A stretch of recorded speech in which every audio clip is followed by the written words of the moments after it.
Knowledge Unbound, welcome back. Segev, I have another full circle moment. I feel like a lot of, well, I was going to say a lot of my episodes are, but that's not maybe fully true. I would say that I've had a few special opportunities for that to happen. I'm a professor. I've been one for 12 years, so I've taught a lot of students over that time. And hopefully I did good by all of them, right? But of course, at some point, you're 12 years in, so those students I taught a decade ago are now in grad school, doctors, they have families now. And you're not going to realistically be able to keep in touch with all 4, 5, 6,000 of them, right? But when you get a chance to kind of reconnect with them in their later years, it could be a truly special thing. And that to me is how I would describe today's conversation. I mean, when does it not come full circle for you at this point? I mean, I hear you, right? And maybe what you're telling me is that, like, my style and a big element of this podcast is asking guests to reflect on the earlier parts of their circle in service of what they're doing now. So you're right in that, right? But this now, when I'm talking to Aria Mia Loberti, today's guest. I'm also looking a little bit at Bryan of 10 years ago, right? And there's just sort of something to that. So today we're going to talk to Aria Mia Loberti. Lots to describe her as. Former student of mine at the University of Rhode Island, where I used to be.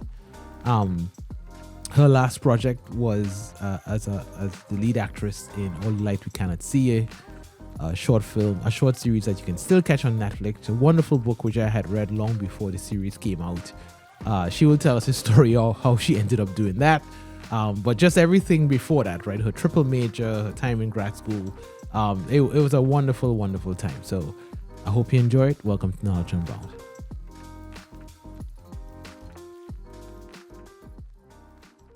All my guests are special for different reasons. Don't look at me like that. Like, I mean special in a good way. Like, you already giving me the side eye, yeah. Right? But, for those of you who've been listeners and who understand my work, you get that the thing I'm interested in education is human formation. That classes are a beautiful space to learn and be technically brilliant. But what keeps me interested and invested in this work is watching people kind of figure themselves out. And that could mean a lot of things, right? I don't do this to be deterministic, to prescribe to people what they should become, right? But I do ask them to stay curious and stay open to different things, right? And several years ago, I had the pleasure of teaching a young lady who at the time was legally blind in an intro bio honors class. That young lady, then I asked her to be my learning assistant the following year, which she graciously accepted, her and her guide dog, Ingrid. Then we stayed in contact, but I want her to tell you her path after that. I don't think it's for me to tell her story, and it's, as you know, this is not my style, right? So Aria, welcome to Knowledge Unbound. Hi. It's good to be here. It's great. It's great to see you again. So I don't know, where should we start? Talk to us from quadruple major or triple major. Triple major. I tried to do quadruple and I couldn't pull it off, but it's okay. Oh, I would have had to underachiever. semester. Oh, Jesus. Yeah. The horror. Yeah. So talk to us from triple major. Yeah. What you were hoping to do with that. Mm-hmm.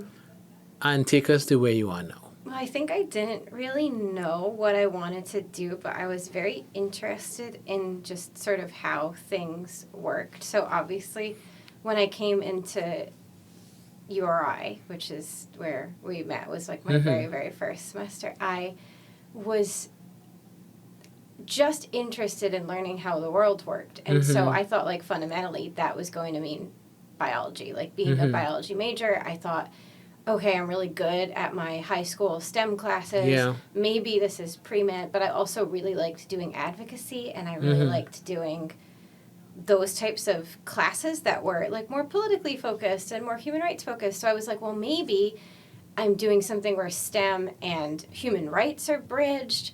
Maybe this is like a law degree and not a medical degree. And I didn't really know what I was doing, but I knew the things that like I wanted to crack and the questions that I wanted to ask. And I guess I wasn't really prepared for the answers to the questions that I got.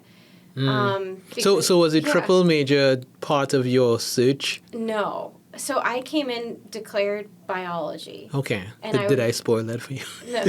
No. I think a lot of things did. It was mostly because I came in with the biology BA because there was an option to do the BA and the BS. And I was like, I'll do the BA because I had more freedom.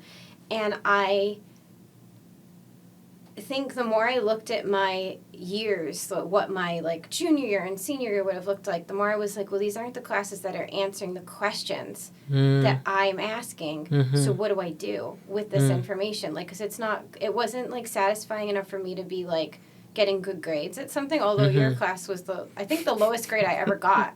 Which I think was a B, right? An A-. Okay, all right. Sorry. Yeah, it was an A-. Okay, I got 189 in his class. I'm just saying, and that was the lowest grade I've gotten in my entire the average is what it is. Career. Okay, I don't make the averages. I just plug in the numbers, and what comes out comes out. Exam number 3, I got an 89, and everything else I was like in the 90s, and it came to an A-, and that was fine. Whatever, but like no, that wasn't the reason why. It was just. I just was looking at these, especially the upper level classes, and like, why isn't this hitting? And so I started to look at other things to do alongside it. Before you continue, because you said something, I'm not sure if you actually told us. Oh. Finish your thought. Oh yeah, probably. You not. said you weren't getting answers to the questions that you were asking. Yes. What questions were you asking? I think I wanted to just understand how people in the world worked, and I wanted to understand what I could do going into like a career or professional space to make things better. And I didn't know whether that was going to be lab science, working in a medical atmosphere, working in a legal atmosphere, working as a politician. Like I had no idea what that would lead me to, but I knew that that's kind of what I wanted to do. I just didn't know how. Yeah. And I didn't have the minutia. I had the big picture, but not the minutia worked out. Right. And as I was like planning my class schedule with biology, I found that those classes weren't necessarily where I was looking to go. And that maybe I was supposed to be a humanities or social sciences person. And what was interesting about your class is that your class was both like biology setting you up for the major, whether, and all of that. But, like, it was also in very, very many ways a social science perspective on biology. And then when I started to look at other classes, I realized that wasn't sort of what they were all going to be like. And that was really, really interesting to me because this thing that I came in, declared, and was pretty certain I would follow through for 4 years with was the major that I ended up losing. Yeah. And then I ended up in, various ways being like, okay, it's going to be poli-sci, communication, and philosophy. Yeah. And it was just sort of a bunch of things led me to that combination of majors. And it's I selfishly say it is satisfying to hear you, publicly articulate, right, that the class, that the way I approach the class had a very social science feel to it. Yeah.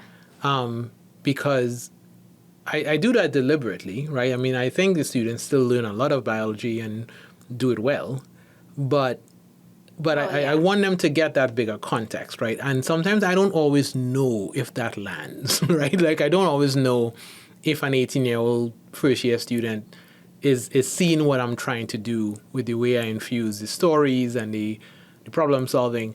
But I want to go back to this notion of asking questions that you're trying to get answered, because you're speaking of it almost a little casually, but to me, at that age, right, the age you were then, it would have had to been, well, okay, maybe let me ask it this way. Was it a little scary to have this sort of, I don't know what I'm going to do specifically, but I just know I want these questions answered.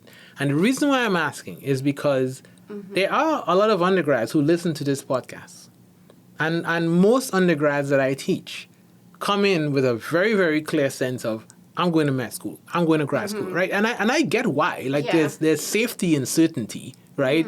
If you know you're going to do X, then you were told the 19 things you have to do to get to X, then you just buckle down and do it. But what feels more vulnerable is to say, look, I have things I'm interested in. I have ways in which I want to be in the world, and I whatever that looks like from an occupation standpoint, we'll see. But I'm not going to fret about that specifics yet. I just want to get my questions answered. What was that journey like for you, though? I think it was kind of, there were days where I was like, oh, this is the most free and open and like amazing I've ever felt in my whole life. Like, this is where I'm supposed to be and this is amazing. But then they were always balanced by days where I was like, I can't afford to think like this. Like, I literally didn't have money. So I was like, I can't afford to like leave URI and be stuck in a job that pays, $30K because I decided to do a philosophy major or something like that. Right. And I'm like, I think that's such a weird place for students to be in, because at the end of the day, it's how you process information and the way that your brain works that's going to make you, like, that will allow you to find the path that you're supposed to be on and make that path make sense for you. But we're sort of telling a lot of our young people now to go in and you just need to get paid, so don't bother asking questions or thinking about what you can do for the world. You just need a paying job. So that was always something that I was dealing with, and I think part of my thing was always like, it always worked itself out. It's going to work itself out. You're going to figure it out. And by the time like the 3 years had passed and I was in my junior year, I was very much sort of like, oh, I'm going to be a professor, because I looked at all of my professors and I was like, they're asking the questions that I want answered. Right. And I can see the impact. It's literally our job. Yeah. I'm like, and they are also like having an impact on other people's lives. And that was something I also really wanted to do, because I was like, there were so many people who didn't stand up for me and who let me down. And I don't want to get into this because it's like too much, but I come from a background with a lot of abuse and trauma, and like the only people holding me up through that whole thing were my parents. But the rest of my childhood, like basically leading up to me going to college, was not a good place. So all of a sudden I'm in college and here are these people who are like, yeah, you're awesome, you can do this, you can ask the questions, and it's gonna be amazing. And like, yeah, you got to this point, it's always worked out, it's going to work out even better, you have these tools, you can succeed, do you want to go to grad school? And I think also, like, when I started asking these questions about like, what does it mean to be a professor, what kind of research can I do, what does it look like to be a professor in a wet lab versus a professor in a social sciences lab versus somebody writing like ancient philosophy papers, everyone was so excited that somebody was interested. Right. And so, of course, I left URI and I went into my grad school education like, I'm going to do this because these people did what I wanted to do in my life, sort of. Like, I wanted to do what they did for me for the rest of the planet, basically. So that was interesting, because then I got to grad school and that is not what you do in grad school, and that was existentially disturbing for me. I think maybe we should have prepared you for grad school a bit different. Oh my God. Well, yes, and I apologize for that. But grad school was interesting, right? Because I was a little similar to you. Well, maybe not similar in the sense I had just questions I wanted to answer. I had an interest I wanted to follow. And it was my undergraduate mentor who stayed me to grad school, and I'm grateful to him for that. But I definitely had to, like, at some point, make my own grad school experience, if that makes sense, right? Because even at the graduate level, there was still obvious attempt to kind of bottle you into one particular way of thinking. And that, that sort of freedom to ask your own questions, right, wasn't as much there as I thought it would be. And I think the sort of expectation I had going into it, and a lot of people were like, oh, grad school's going to be different than undergrad. because you're not studying a bunch of things, you're studying one thing. Right. And that's true. Right. But I was ready for that part. Right. And what I wasn't ready for was you're going to get there. And now you have like these traditions that were set up by people who Right. don't know what it's like to live in the real world. Right. Right. And you right. have to conform. What? Academia doesn't know what it's like. No. And like you have to conform Right. completely. And I was like, I felt like all the people that I knew who had gone to grad school, so basically all my professors, were like these interesting people who were so creative and cool. And I was like, there's no way any of them survived this because I was seeing them like years out of grad school and Right, they making right, their own right. path. And By the time you met them, they were almost fully formed. Like they had to kind Yeah. of get past the Yeah, bad so I was memories. like, that was crazy.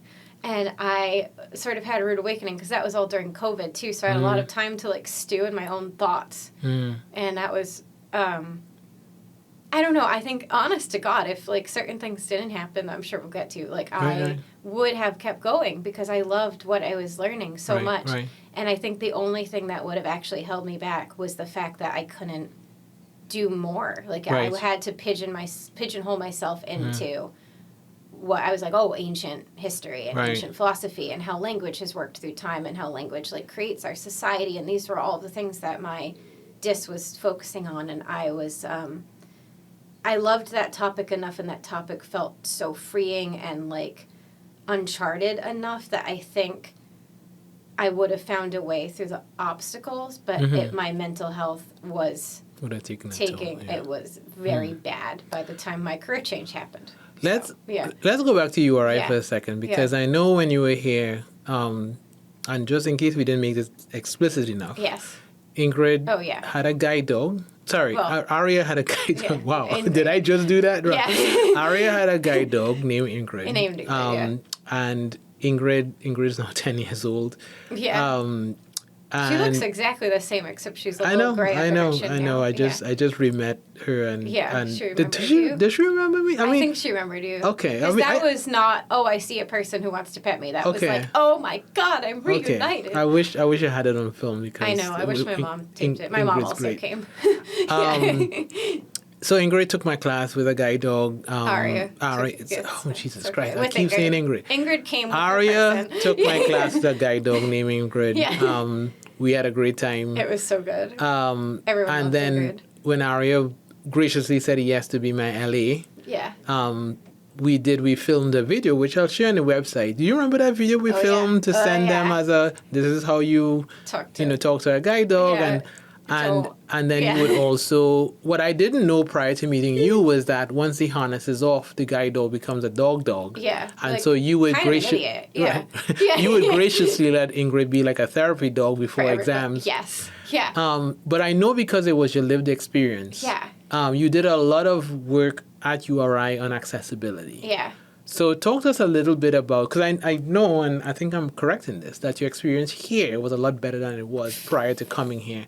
So tell us a little bit about what your experience was like navigating undergrad, legally blind, and some of the conversations you had around improving accessibility. Yeah, I think, it was so interesting because when I decided to come to URI, I wanted to have those conversations right away because I was so prepared for not having anything taken care of, and I was so prepared for you're gonna have to fight for yourself, and so basically in my childhood there were actual legal battles with people who didn't accommodate my learning in school, and so I had to fight from when I was 4 years old to get educated because basically very, very long story simplified and short, they didn't want to educate me. And that obviously is illegal in this country. So I was I'm going to fight for this. And I fought from when I was really little and my parents sort of taught me how to fight. So we were sort of all in it together. And I also realized through that, that there were a lot of kids who were in the same exact position that I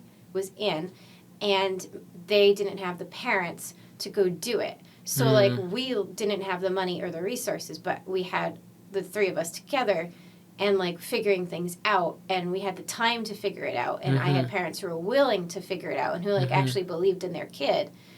And I know that not everybody has that. And not everybody had, that belief in them. And for some people, it's going to be, a family member, a parent, a teacher, whatever. But, I just realized that what an epidemic that was in our country, but also like around the world, and how many kids were like fighting to get educated in some way, shape, or form. And I was like, oh, I'm going to do something about this. So you had a notion of paying it forward from the moment you got here. Yeah, and so I was always kind of like, from like when I was little, I was like in local politics, like trying to make the policies different because I knew that kids were getting taken advantage of, or funding was getting cut, and then they couldn't learn the right way, or they didn't have the access to the schools that they needed. And so when I came to Aria, I was very prepared for like, this could be really bad. Like you might have a bunch of people telling you, you don't belong here. And like there were definitely days where I had issues or like roadblocks, but like I certainly didn't have any issue with getting my education. Right. Because everybody like not only understood the law, but they were just like decent people. And they were just like, oh, here's a smart kid, and like it doesn't even matter if you're smart. Like you like a kid who wants to learn, basically. Right. And like everyone did what they had to do to make that happen. And so I was looking for ways that I think one of the big things with URI was that I noticed that I was like the only person I knew in a lot of my classes who had a visible access barrier or like a mobility aid or those types of things. And it really disappointed me that like 20% of our population, like statistically, has some sort of disability that would present an access barrier. And basically that was not what campus reflected to me at all. And I really wanted to make sure that people knew that this was a place that they could come and that they could succeed, because I think so many kids with any type of disability or like any type of barrier, or basically like this college experience thing. This you isn't just for assume me. that it's not gonna. Yeah, like this is for like quote normal people, and like there was always that phrase in my brain when I was applying to college was like, this might not be for me. People are gonna want to shut me out of this because they don't expect that I could succeed here, and I'm not typically what would succeed in these spaces. So I was very cautious about that whole thing. And so a lot of what I was doing with URI was like making sure that like how can we make this campus more of a reflection of the world we live in and like the state we're in. And then of course there were like certain access barriers, like how can the classrooms be more accessible, and our class was in like a really good classroom that was like super accessible and super cool.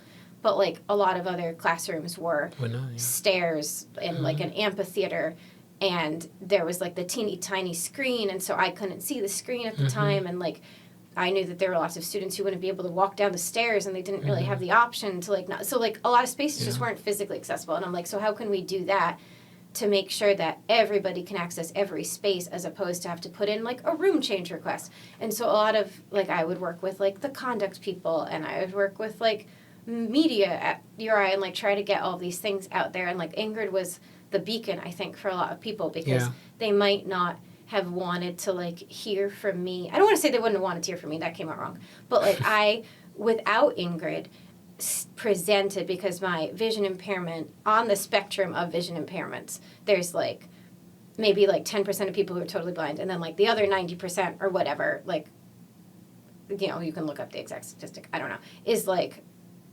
has some sort of sight. And I was on the like far end of that spectrum, so I had a lot of usable sight, but it was just limited, and I needed like to hold things close to my face, and I needed access to things. Right. And so I'm like, can you tell us a little bit more about what that condition was, just for those who don't understand? So basically I think like, because a lot of people just think of blind, not blind, right? Yeah. So, And so I think what's interesting is like it's such a big spectrum, and I presented in such a way that looked fully sighted, and so the only way for me to communicate that to people who weren't like in the trenches in class with me was literally Ingrid, because otherwise they couldn't.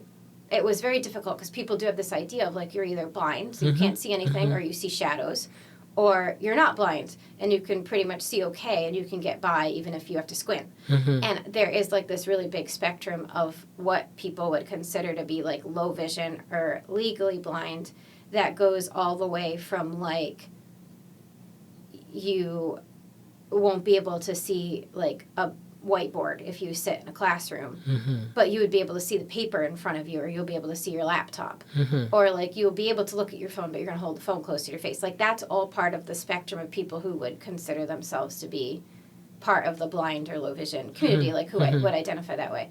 And so like, I guess we're fast forwarding maybe a little too much, but like in the last year and a half or so, with my eye condition, it's genetic. So like there isn't a cure for it, and I don't ever want to imply that like my eye condition has been cured, because it hasn't been. It's just there's been different adaptations that I've been able to have to now sort of not necessarily be on that spectrum of being low vision or being legally blind anymore.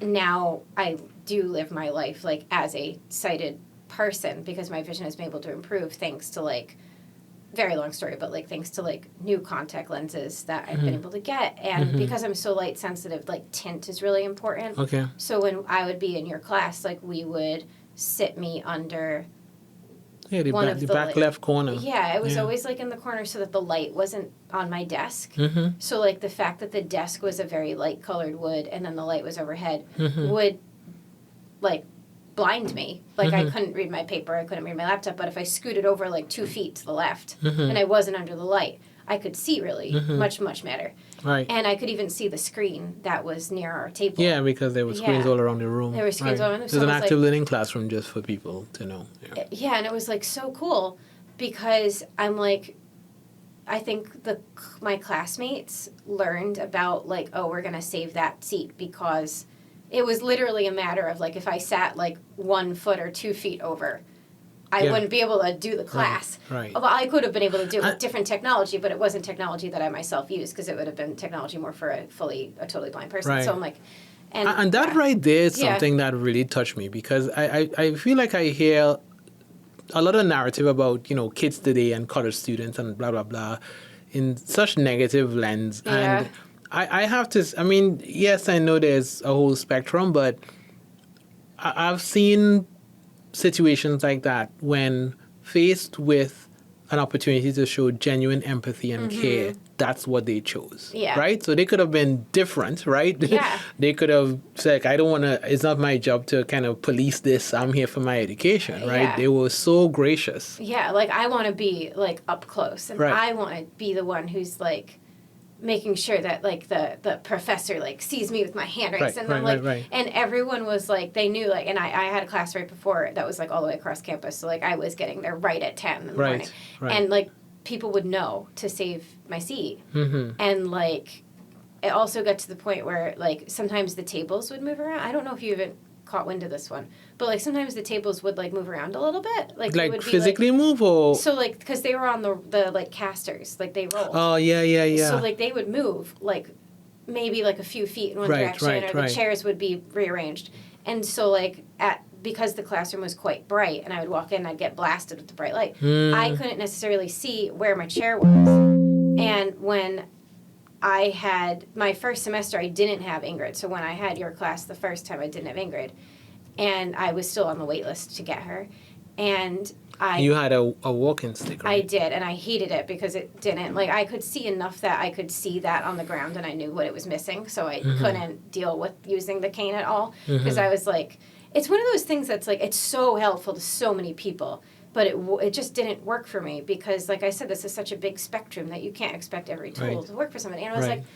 like, one of the things was my classmates learned, because the 2 other students in my group learned that if the table was not where I would expect it to be, because I would walk in and I didn't have Ingrid to point me to the chair, which she later would have been trained to do, and what she did when I was your learning assistant, like she would just bring me to my chair, Right.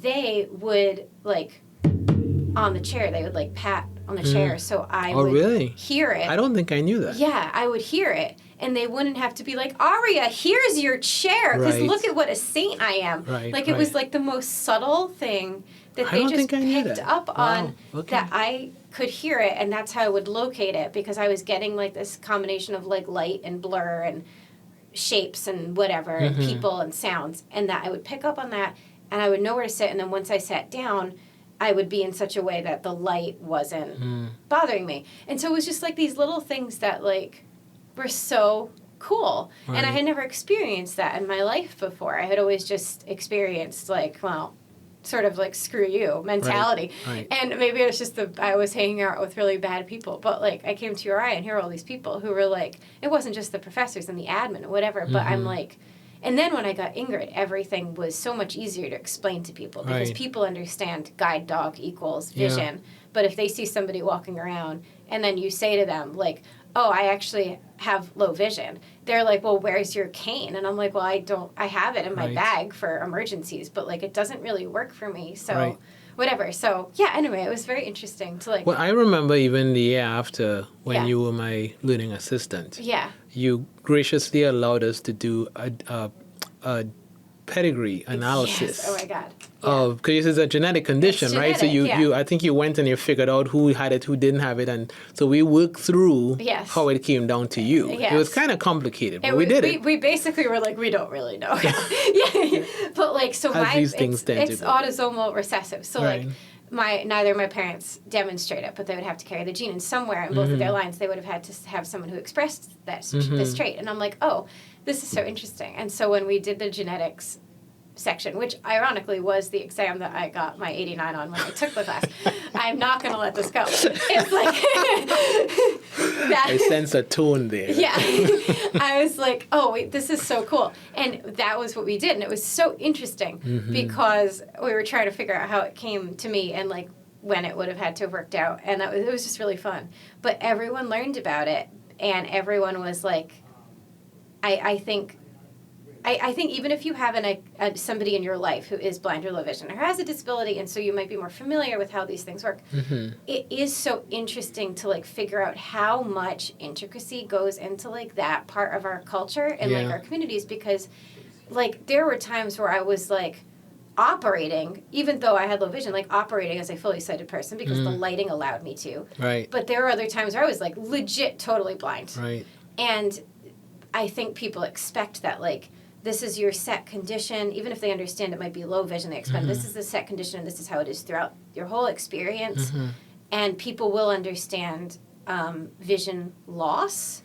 Like you'll get older and your vision will deteriorate, which is not something that's a trait of my eye condition. So like all these things, I think it was just so cool to like see people understand and how it translates to so many other parts of our world. So it like translates obviously to other disabilities, but like I mean obviously like when I introduce people to this topic and I say the word spectrum, like people always bring up gender, like it's not the same thing, but it's like parallel. It's like this parallel experience of like people understand, I think maybe a little bit more because we it's been a bit better, I guess, like circulated in our culture that gender is a spectrum. And so I'm like that's a really cool for that to be a parallel and for people to understand that, because I'm like, if they understand that, they're going to be able to understand like. But is it still a challenge to discuss it in the sense that, you know, a gender spectrum, there are different ways you could kind of show up on that spectrum, and each way is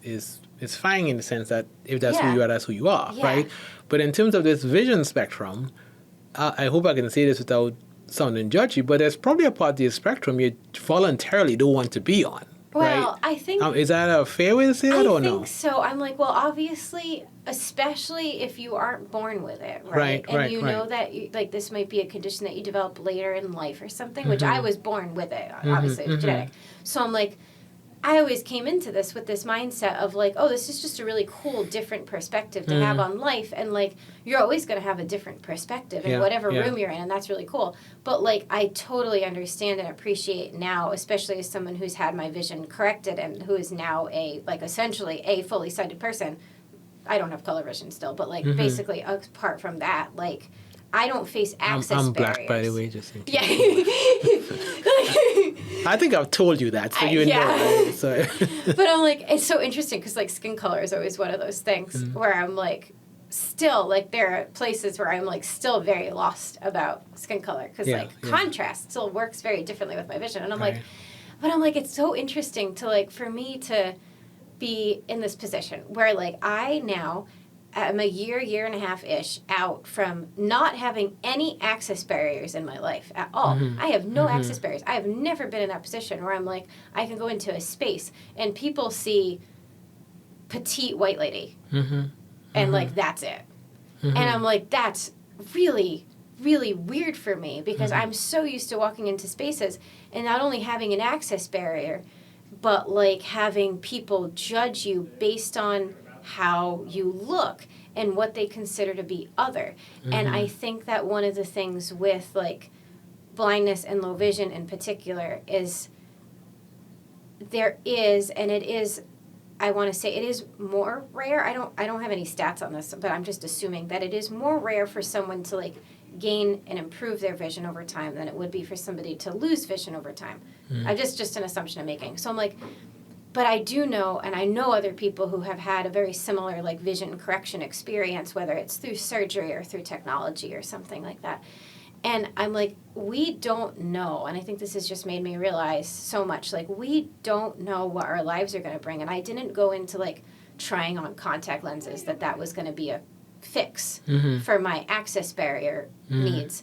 Like, I still have my diagnosis. I still have my eye condition. I just want to make that like super clear. But I'm like, I didn't go into this being like, this is going to solve that problem. And then I realized how much of a problem the problem was when it got solved. And I was always like, we just went into this whole thing. Comparative thing, yeah. Yeah, I'm like, we just had a whole discussion about me saying like, I was trying to like fix access barriers on campus. And like, I obviously knew the problem was there. Right. But it's just made me so much more upset at the state of our freaking world. Because I'm like, some of this stuff is so simple. And like, now I have the perspective of like something really easy. Like, I guess a good example is like looking on Instagram at a picture. And like before, I would be like squinting at the picture and trying to figure it out. Sometimes, other times I would see the picture clearly. It would depend on the lighting, the contrast, whatever. And so I would sometimes turn on audio on my phone, and sometimes there would be text on the image and it would describe the image, but oftentimes people didn't put that alternative text on the image, so I didn't have a way to access the image. And now I'm like, I can scroll through Instagram and I can look at whatever picture and it doesn't matter. And like, what am I going to miss out on? That I'm wearing a red dress in the picture, whatever. Like, I'm like, it's just so mind-blowing because I'm like adding something as simple as like a description to a picture on social media when you post it seems like a really simple thing. And I think that's a really interesting metaphor for like us making our spaces accessible and making our like laws accessible and like actually enforcing those laws and like all these things. So I'm like, I thought that this would be one of those things where I'd have a lens of distance. And I think through like talking about my lived experience as a low vision person, as someone on the spectrum of blindness with all these access barriers, like is coming now from a lens of distance. But it's still an authentic discussion of an experience. Yeah, because you had both, Yeah, and I'm like, I mean, you don't know what the hell's going to happen to you in your life. I'm like, for all I know, something else is going to hit me, and then I'm going to have like different vision again. I don't know. Let's hope not. I know. Yeah. So I'm like, you don't know, and so I'm like, you don't know what your life is going to bring. And so I think that I didn't expect any of this. And so now I'm sort of like, well, I can't physically represent that population the way I used to. And I can't be the person to like showcase the need. But I do understand the need from a very authentic place. And we all sort of need to do something about it. Yeah, I mean, so selfishly, I mean, I agree with you, and I will take it a step further to say, like, you know, in terms of just to be very specific here about the rights and history of African Americans, right? And, you know, the term we use in the field is allyship, right? And it's important that those who didn't necessarily have the lived experience of the marginalized be willing to speak up on behalf of it. So it's a tricky space because I know, and I'm sure you probably experience this, people like, well, you're not legally blind now. And so I think there's always going to be a little bit of that. But I think my experience has been, for the most part, people are happy when everybody takes the mentality is all of our jobs to be advocates for each other. Yeah. Right. And like, it's just as simple as like, you know, knock on the back of the chair so that your friends can hear you. back to intro bio. It's literally that simple in some of these cases, and then other times it's literally like I'll hear all the time about like discrimination cases or people being refused service at like a place of business like solely on the basis of disability, which is a thing that still happens and it's annoying. And I'm like, we're still dealing with this stuff, and we don't have people in power who are enforcing those types of laws. And if we continue to like live in a society and in a culture that allows those things to slip through the cracks, we're still doing a disservice to each other.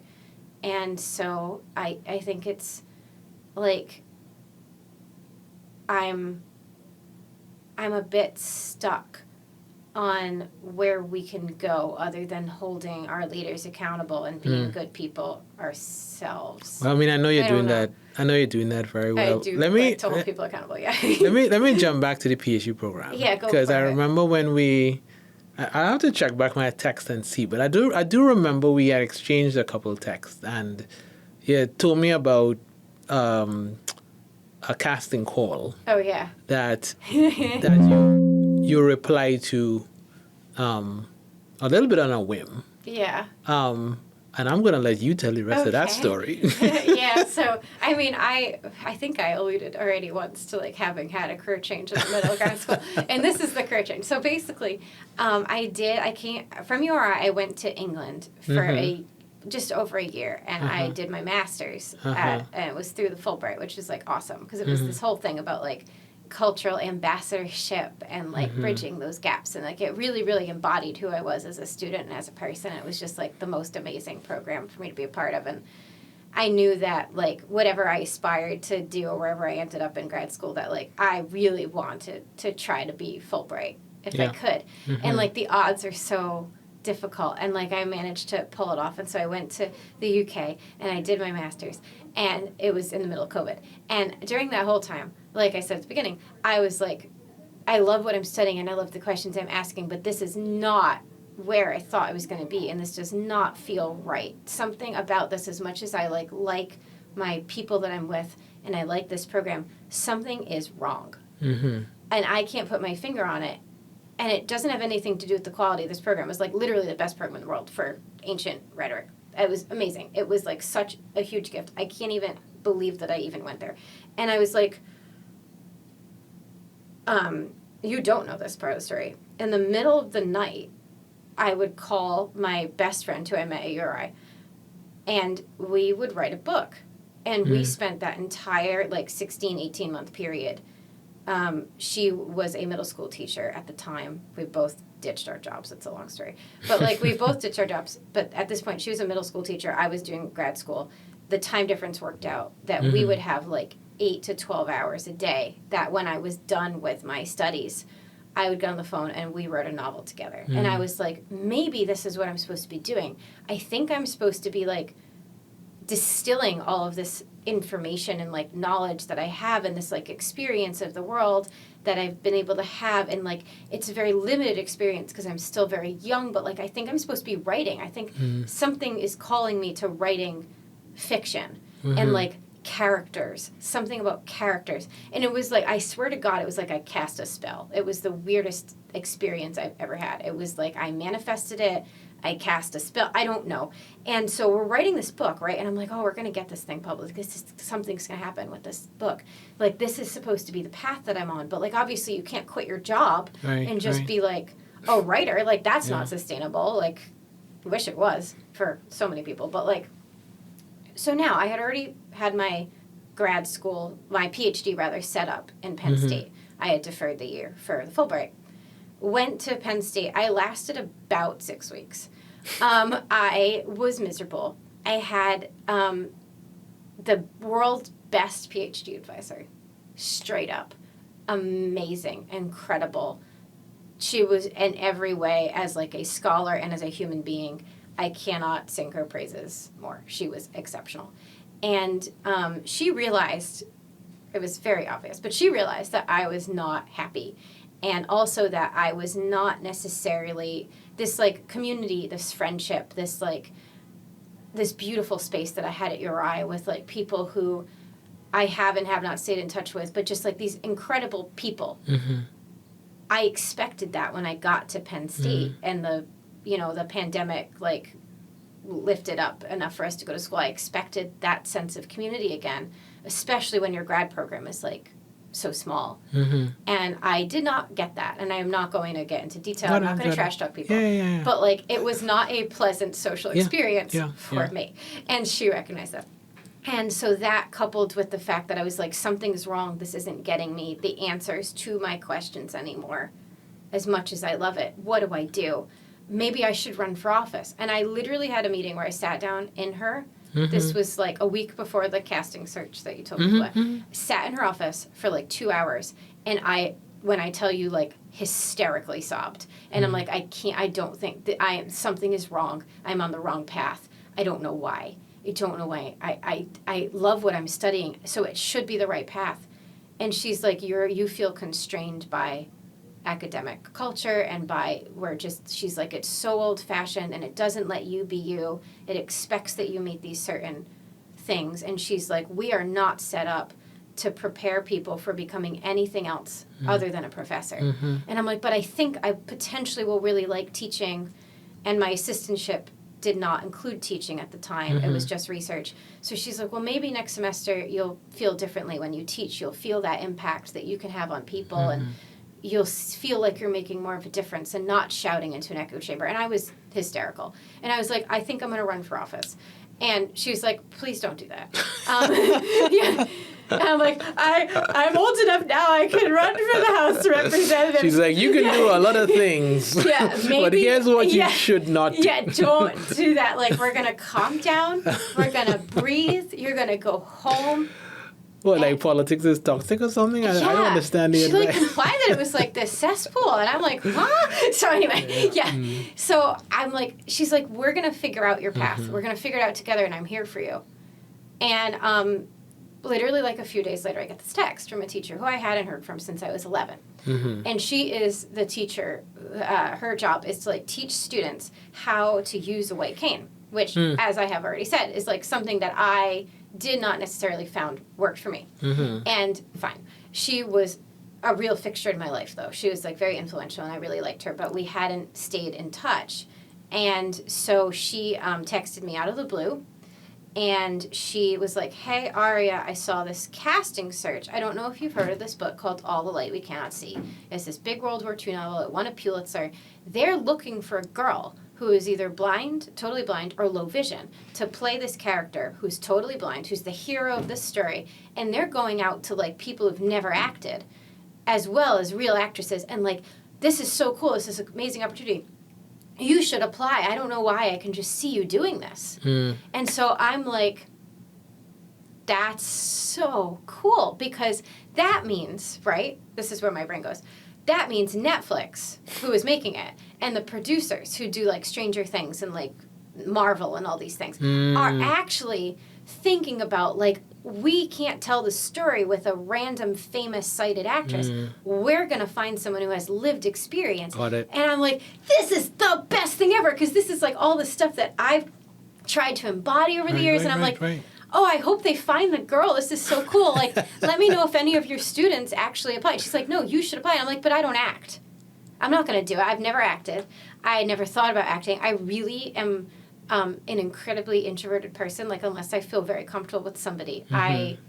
Or unless I'm, like, now, like, media trained and, like, do it. Like, I'm like, I shouldn't say that, but, like, it's true. Yeah, I know, and I'm get like, it. I know you, so I'm going to sit down and tell you this stuff. Right. But, like, I'm not this verbose and this, like, whatever with a lot of people. And so I'm like, I can't even imagine being up in front of all those people and acting and being a character and, like, I can't do it. And then I had another couple of really bad days in grad school, and then I was miserable, and I came home and cried again, and I'm like, well, let me send an email. I loved that book. I loved it. I loved that book so much. It's a great book. It's a beautiful book. Yeah. And I was like, I love books. I love storytelling. I love characters. I loved writing that novel, and something told me in my soul, like, that novel needs to get published, or I need to be doing something like that with my life. Maybe try this out, and then maybe you could, like, audition for the play at Penn State or the improv troupe in town or whatever. And I'm like, this could be a cool thing you try in the comfort of your own home with nobody watching you, nobody judging you. So I emailed them, and they sent me audition sides, which is, like, a scene from the script. And I was like, she's feeling all of the things that I'm feeling right now. She feels lost and confused, and she doesn't have a lot of people to lean on. And she feels like there's this big upset in her life, and I really feel like I can connect with this. And so I filmed the scene, but I didn't know. So is it almost like what was sent to you got to you at the right time? I think because so. it got to you at a point where you felt exactly like how she felt in the scene they sent. Where she's in the Right? scene, she's telling her father that, like, I know I'm different and I know you tried to protect me, but it's about time I go protect myself. That's the scene. Right. And it's I believe it's in episode 2, if anybody is curious. It's the scene where they're fleeing from Paris after the Nazis take over. And it starts with, like, can I carry your bag? So if anybody wants to go, that was the audition scene, if anyone is curious. And I was like, that scene I read it, and the scene that we ended up filming is quite different than the audition, because I had so many conversations, like, with them once I got cast, but, like, I don't want to jump the gun. But anyway, Yeah. So I filmed this audition. I didn't know that you were supposed to read just your lines. So I read my lines, and then I also read the lines for the father character. And it was a mess. It was a hot mess, and I did it in one take. It was an absolute disaster. But I think they saw something, obviously, because they called me back. But I think what they saw wasn't talent, but was the ability for somebody to kind of make an idiot out of themselves, which is literally like 80% of acting. Yeah. And, like, I think they saw, like, honesty. And so they called me back, and the casting director was really amazing. And she was like, you've never acted before. And I was like, no, I've never even done, like, a school play. I've done nothing. And she's like, well, I'm going to take you through this from the ground up. I really believe in you. And you need to be prepared, because when you go do the next thing, I want you to go into the room and be ready. And I was like, what do you mean the next thing? And she's like, yeah, no, it's fine. She's like, but if this is something you want to do, she's like, I fully believe you can do it. You just need to apply yourself the way you've, like, clearly applied yourself to the rest of your life. Right. And 2 weeks later, I got cast by, like, this big famous director in Netflix and, like, all these people. And I got cast in the lead part in this huge series that was going to have, like, me opposite, like, Oscar winners. And it was a little diabolical. It was a lot on me. So then I got permission to tell my PhD advisor that, hey, that career change that I had a panic attack in your office, like, I think I have potentially a career change. And I went to her house. I'd never been to her house before, and we literally sat at her kitchen table, and she made me, like, a veggie burger. And I just sat at her kitchen table, and we just, like, stared at each other and didn't say anything. I was like, what just happened? I don't know. Like, was the veggie burger that good? It was that good. yeah. I'm like, what do I do? Like, what do we do now? Like, I don't want to not go to school, but I want to do this too. Like, I still was, like, in my head, I'm like, I need a backup plan, because maybe this doesn't work out for me. Maybe I'm no good at this. Like, I get there and they fire me because I suck. Like, that was definitely. And so she's like, you can still keep going. We'll make it work. And she made it work for as long as she could. I'll leave it there. But then there was a point where it just couldn't work anymore. And yeah, I went from that show. We filmed 6 months in Hungary and France, and we filmed like 6-7 days a week some weeks, and it was I learned from the ground up how to do it. That sounds intense. And I found the answers to some of my questions. So I want to get back to that in a second. All the Light We Cannot See, 4-part miniseries on Netflix. Yeah. Based on the Pulitzer Prize-winning book by the same name. It was beautiful. I had read the book before, long before you got cast. Yeah. It was a little surreal, I'm not going to lie to you. Oh, no. Seeing you. I mean, in a good way, right? I mean, I don't think... this is acting, but this is somebody who I taught and who, I know Aria, right? Like, I didn't just teach Aria. Aria didn't just be in LA. Like, we had many, many conversations about life and her journey and stuff. Yeah, like, I was in your office all the time. Right. And, like, I came to the lab, and I worked in the lab, and I worked for you over the summer, and, like, we knew each other after the 4 years were up, And I'm reflecting now on your statement about connecting to that scene, right? Yeah. That you read. As you went through from the ground up to play this marvelous role in this miniseries, did you continue to connect to the character at the same level? No. That's what was so interesting to me, is that scene, I swear, was the right scene for me to read to get this. Because I don't think I would have had the ability at the time to be able to bridge the gap for what I understood about the character and what I could imply about how they were changing her to make her come alive on screen to something else. That was just the right moment. And I think what was very interesting is I worked with up to the lead up to the filming, not while we were filming, because I think everyone kind of the consensus was not to do this, but like for like 2 months or 3 months up to the filming before I left Penn State and went to Budapest with this incredible acting coach. And one of the things that we talked about, we never read a scene. And he knew I was an academic, and he himself is an academic. He's at Juilliard, and he's like he's a true academic. Right. And they put me with the right person, and we never read a scene together. But he knew that I was going to approach this from a research perspective, and part of it was going to be historical, and part of it was going to be the history of how she's totally blind and I'm not. So like, how does total blindness look in a person who understands fundamentally, not to get like super dark, but that they're more likely to be exterminated by the Nazis, because this takes place in World War II. So how would somebody who is totally blind, knows that the Nazis target people like them, how would she behave? How would her mannerisms look? Because they wouldn't look how somebody totally blind now who has freedom and rights and all of these things, they wouldn't look the same. She'd be masking a lot. And so we talked about those things. And what I unpacked with him, what I came to realize that is like apart from like having low vision and not being totally blind and being from, at the time, 2022 and not 1942, like I'm like, I don't have anything in common with her, really. And I think that was really difficult for me to wrap my head around. Like you, and at the end of the day, it's the whole thing that I always talk about. It's like, you don't have to share anything in common with somebody to be able to connect with them in real life. So if you don't share anything in common with her and you met her in real life, you would still connect with her, you'd still feel empathy, you'd still feel a connection, you'd still feel her pain. You can make the leap from that to performing as her and expressing that yourself. It almost feels like that's what your group mates in Intro Bio did when you sat next to them. They didn't need to have the same experience as you have had to connect with you and show genuine empathy. Yeah. And I'm like, and it's not about, I think I came in with this preconception of like acting is just imitating people, like watching someone and imitating them. And like, oh, what does it look like to be sad? So be sad right now. And it's the same thing as those moments when you're feeling like empathy or understanding.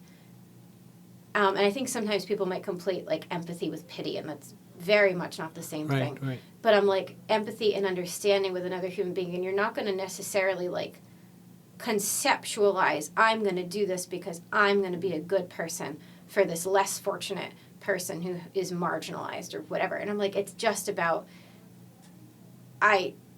this is my friend, and this makes her life a little bit easier. It's like as simple as passing somebody pen. And I'm like, so all of this research and all of this time and detail, and like I did writing, I wrote literal like fan fiction from her POV. I'm like, everything, all these details, like at the end of the day, I got to set and I threw it all out the window, because it's really just about being present with another person. And the difference is just that other person is fake, and you have to find that person inside your own mind. And so me writing that novel and doing all this stuff like helped me prep for that. So you kind of bring it back to from those nights with your best friend. Yeah. So are those the questions that you felt you got answered in the experience? I think so. And I think that was a big part of it. And I think the other big part of it was just, and I've had to really grapple and reckon with this, because I was like, oh, they hired this person to play this character because they wanted an authentic portrayal of low vision. And so I went into this thinking, like, my career is going to be two things. One, authentic portrayals of this population that, like, frankly, give or take a couple of minor, like, episodes of things and, like, some appearances by incredible actresses and actors who do bring that authentic experience. There's nothing mainstream that does that. There's nobody pushing that gap and fighting for these people to have their voice heard. And, like, I'm going to be that person. And it's going to be that I'm going to bring this authentic representation to a blind or low vision character, and I can do it authentically, or I'm going to push the barrier because, like I said at the beginning, I physically I looked like what people expect a sighted person to look like, so I could play a sighted person. So I was like, oh, I'm going to push the barrier and show that people with any type of disability, whether it's invisible or visible, can be cast equally. They don't have to be cast in roles that just talk about that identity. Yeah. And then I became fully sighted. And all of those things that I was like, this is my path and this is the fight I'm going to fight and this is what I'm going to embody, and I'm going to show people that you don't have to be pigeonholed into your identity, that you can be more than just what the label people put in front of your personhood is. Now I'm sighted, like, what do I do?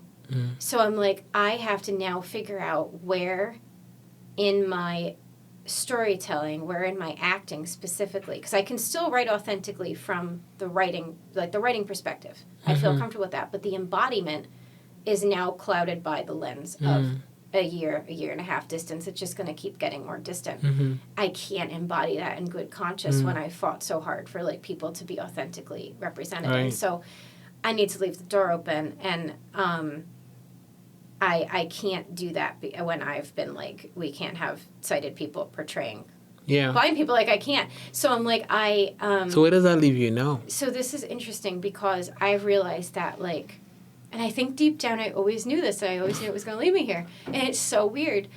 I need to figure out the stories that I think people need to see and hear right now. And sometimes those are books, and sometimes those are films.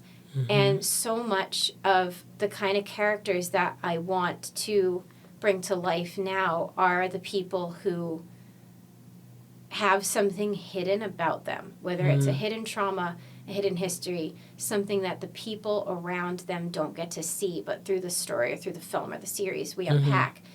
And that has been really special because I felt even more so than when I was like, oh, this is my path, with either like championing the blind and low vision roles or pushing against the expectation that I could only do that. That wasn't my path. I feel so much more honest on this path, and that's a really difficult thing for me to say because such a big part of my identity was being and embodying this beautiful, like, really, really beautiful way of seeing the world that, I lost it, and I have grief that I lost it. So has your post? But I can pull that grief into other things, and everyone has grief. I guess that was my next question, right? So has the work you've done or are doing after that series, has that work been able to help you manage that grief? Yes. Or lean into this new way of your why? It's really interesting because, like, there is a particular role that I got cast in before I was just starting this journey with the contact lenses and my vision getting corrected, and I was just sort of learning about this. And, like, Ingrid was phasing into the semi-retirement. I got cast in this role that is, for all intents and purposes, my dream role. It is a beautiful, I can't spoil what it is, but it is a real person, a real woman. And she's sighted. So, like, that was a big accomplishment for me as someone who wanted to push that barrier. And now as somebody who is sighted, is like, that story is such a good example. It's really hard to not spoil this. Really, is such a good example of somebody who has had, and her story it's a true story about expectations she had in her life with what she was going to accomplish, and that she was pushing the boundaries in her time period for what women could achieve. And she was going to get educated at a very elite level, and it didn't work out the way she thought. And some people probably can deduce who this person is just by that. And I'm like, it didn't work out the way she thought, and she ended up really getting taken advantage of by the people around her, and people took credit for her work. And go science, people. Find the Easter eggs in that. And I'm like, and I think we may have just discussed that in our class last week. You might As you know, because you took that class. And I'm like, I don't know. Yeah. It could be like one of three different women. Right. And I'm like, and I connect to that so much, and that's my whole thing. Like, that's at the end of the day, I think this is what all my questions boil down to, is when everybody tells you no, and you have to, like, dig yourself out of crap. Like, what I alluded to my childhood being really, really, really disturbing in a lot of ways. And, like, you know, when you have to dig yourself out of that, and you have these expectations of what you're going to achieve, and you still achieve something great, but it doesn't look the way you thought it looked. Right. And it's a different story than my story. Those are the type of people, and I'm like, those are the stories I tell. So the beautiful thing about all of this is, like, those are the opportunities that find their way to me. But I also think I am never going to be comfortable solely just going in and, like,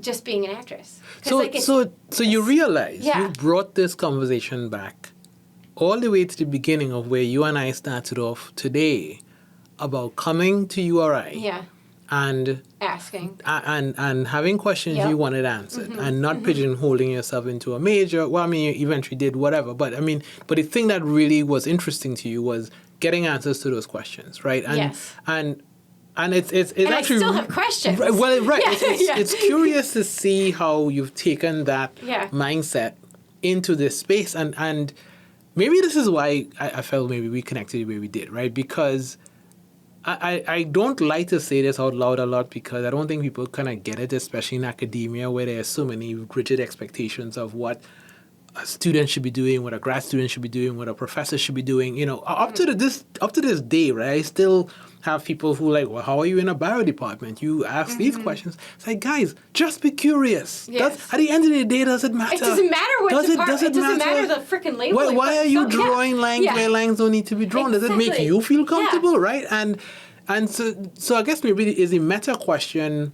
What does the work entail in making people feel comfortable with that sort of unknown space of I'm just trying to get questions answered, and these systems can be put in place to support the question asking and seeking, but it shouldn't restrain you into saying like, well, in order to answer this question, you have to go down this one road. Yeah. Right. Well, I think it gets back to like the fact that we tell young people all the time, like, you're going to follow this one thing, and don't you dare stray from that path because that's impractical, and this is how you have to make money. And if you don't make money, you're not going to be, like, able to make money in any other way, and you've wasted all this time now studying this particular thing or doing this thing or being good at whatever, and now you're wasting your talent or you're wasting your time.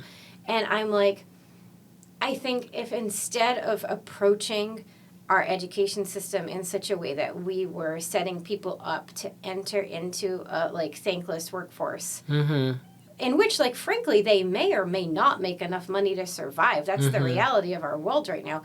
I'm like, we are doing our young people such a disservice, because if we set them up to ask the questions and be curious, they're going to perform better on their tests. They're going to perform better in life. And they're going to have... Right. And then they're also going to, like, have the tools they need to figure out, how do I survive? Right. Because, like, if you told me that I was going to drop out of my PhD program, I'm just going to, like, I will find a way to get back to this. Like, I don't want to leave it unfinished because I do love what I was doing. And if I don't have the pressure of having to go into that career, I think I will actually love it even more. So I'm like, and it works with what I'm studying, like, I'm studying now. And I still say I am studying this. Like, I am still, I'm studying acting. I'm studying writing. I'm studying all these things. I'm never going to stop studying. And I'm like, I know there are people who don't want to study, but, like, you need to figure out what works for you. And if we keep putting these expectations on people that you need to put yourself into a box, and your major is going to determine your job, and your job's going to determine how much money you make and how much success you have and how whether or not people actually respect you, I'm like, that's so miserable, and I don't think it's good for anybody, and I certainly don't think it's good for the trajectory of our world.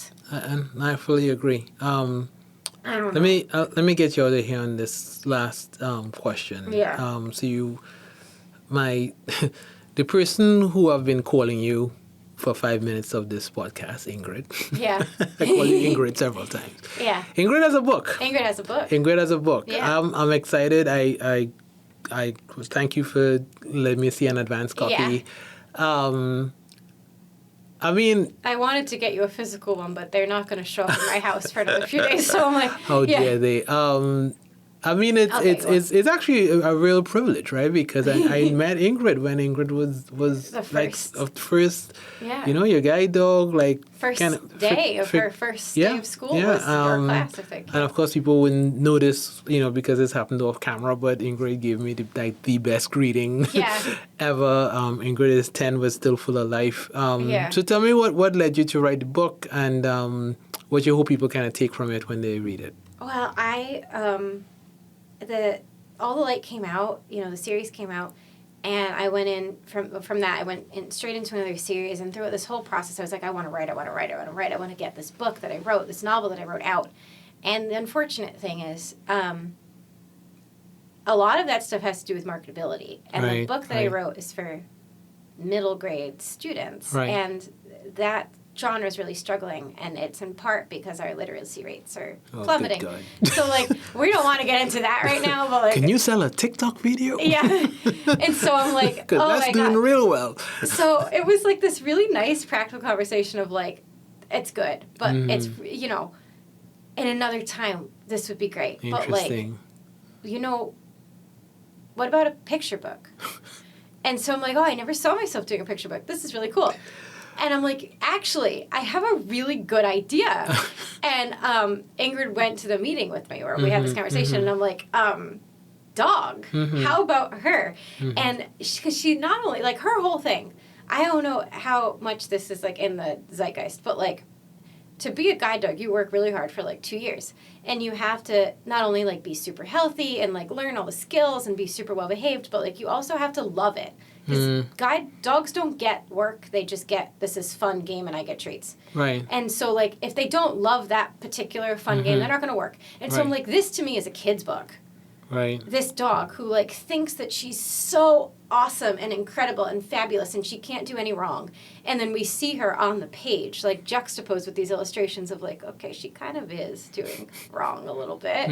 But she gets to the point, she learns and studies and works hard enough that her confidence in herself starts out as misplaced and eventually is no longer misplaced. Her story is fully believe in yourself, fake it till you make it. And I'm like, kids be need willing that. to learn new things. Be curious, be exciting, be you're gonna meet this new person. And her being able to figure out that I would get headaches in the sun and she would walk me in the shade, things like that. Dogs realize. And I'm like, it's so cool because that is something that I think boils down, goes back to, again, Bio 101 in the classroom and, learning that empathy. And I'm like, that is what she can tell people. And it's such a beautiful, I've come to, really love the medium of kids' picture books because every word, you only have, a couple hundred words. Or a few hundred words, and you have to fight for their right to be on that page. Right. And, as you can choose all tell, wisely, I talk a lot when I'm comfortable. And when I write a lot. So that was hard for me to do. And when I learned that skill, I think it's, an amazing skill. And I think it's good for kids, when they read that. I just like the normalization of the process. Yeah. Right? To kind of understand, what it meant to kind of go through that. Without naming names, are you allowed to tell us what projects you have coming up? Can you speak in general speak? Is that possible? I can tell you, I have signed on to a few different films. Okay. And the film industry right now is just so slow. I think it's the slowest it's been since COVID, maybe just as slow as COVID right now. Okay. So, who knows when those things are going to be able to get onto people's televisions or, in people's movie theaters. But, another thing that I'm really, really proud of is I've actually started my own production company. Oh, congratulations. And thank you. I'm very excited. And I'm like, this is when I said, I don't know if I'm content, solely being an actor. When I said that at the time, I was referring to, I want to make change. I want to be an advocate. I want to also write. But also, I love acting so much because it lets me feel like I'm free. And it lets me like put myself into someone else's shoes, both in terms of the character and in terms of the director, because it's really the director and the writer's vision that I'm bringing to life less than it is my vision. Right. And so I'm like, I also really want to have that vision, and I have a vision for so many stories, like whether it's books I've read or whatever, and I'm like, I'm hoping that we're starting on this like really awesome project with one of my favorite authors, and it will be the first thing through my production company, and she is absolutely incredible.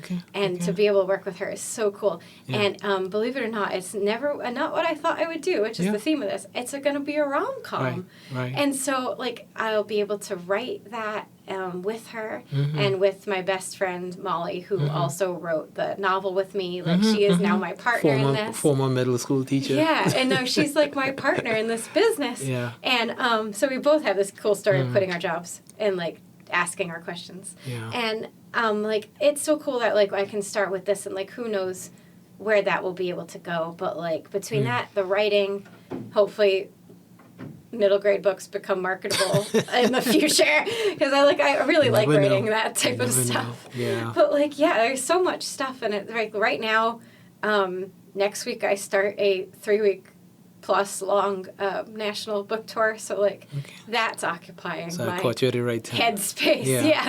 Yeah. And that's around the Ingrid book, right? It is around the Ingrid book, yeah. So Ingrid will travel with me for that. And best of luck to you. As a professor, I could say many professors don't get a chance to say this much because, when we get jobs like the ones we have, the what's on paper is that your job is to teach your class, teach your classroom, teach your students. Yeah. But I don't think we get a chance to say enough about what our students teach us, right? And so being able to be a witness to your journey has been incredibly impactful and emotional. Thank you. And it means a lot that something we did at some point was able to kind of sustain you and light a fire and keep that fire burning. So thanks for joining my podcast, Thank Aria. you. This was so good. It was like a great day. It was great. Thank you.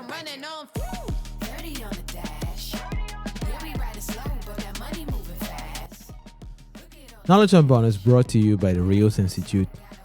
We are generously funded by the William and Flora Hewlett Foundation.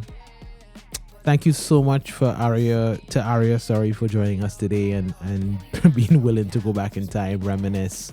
And of course you couldn't see, but we were also joined, as you heard, by her guide dog Ingrid, who I also met when I met Aria. Segev, my wonderful producer, full circle dude. Have you ever gotten a chance to talk? I mean, I know you're only like a few months out of undergrad, right? But is there like a professor 5 years ago you wish you could go back and talk to who really sort of blew your mind? To be fair, I've always tried to meet my very first professors in undergrad, and I have for the most part. But as of right now, I think I've kind of already achieved that goal, because back when I started, I was fully online. I was still in Haiti until I ended up moving here. Yeah. Until I ended up moving here the fall of that same year, 2021 to be exact. Yeah. I get that.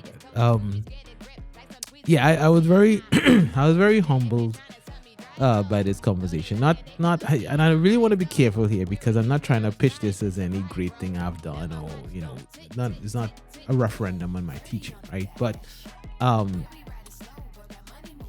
do hope people kind of recognize that for the most part, when students go through the education process, there's a little bit of a facade in that we're here for a degree, you get a credential, you get a GPA, you get all these things that signal to the world you're ready for technical work, right?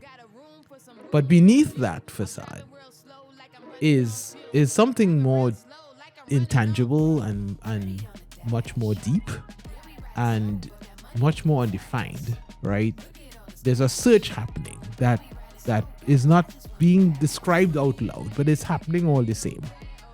And maybe you only have words to put to that search process years and years and years after the that emerging adulthood stage in college.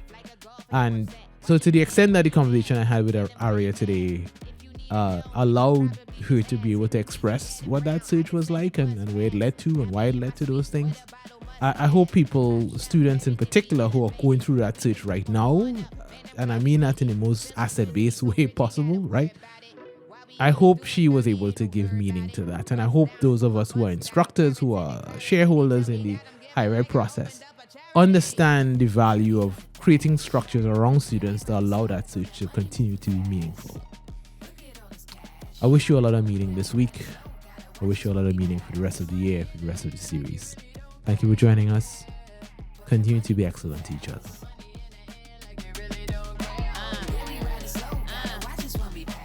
I'll hear all the time about like discrimination cases or people being refused service at like a place of business, like solely on the basis of disability, which is a thing that still happens. Yeah. And it's annoying. And I'm like, we're still dealing with this stuff, and we don't have people in power who are enforcing those types of laws. And if we continue to like live in a society and in a culture that allows those things to slip through the cracks, we're still doing a disservice to each other.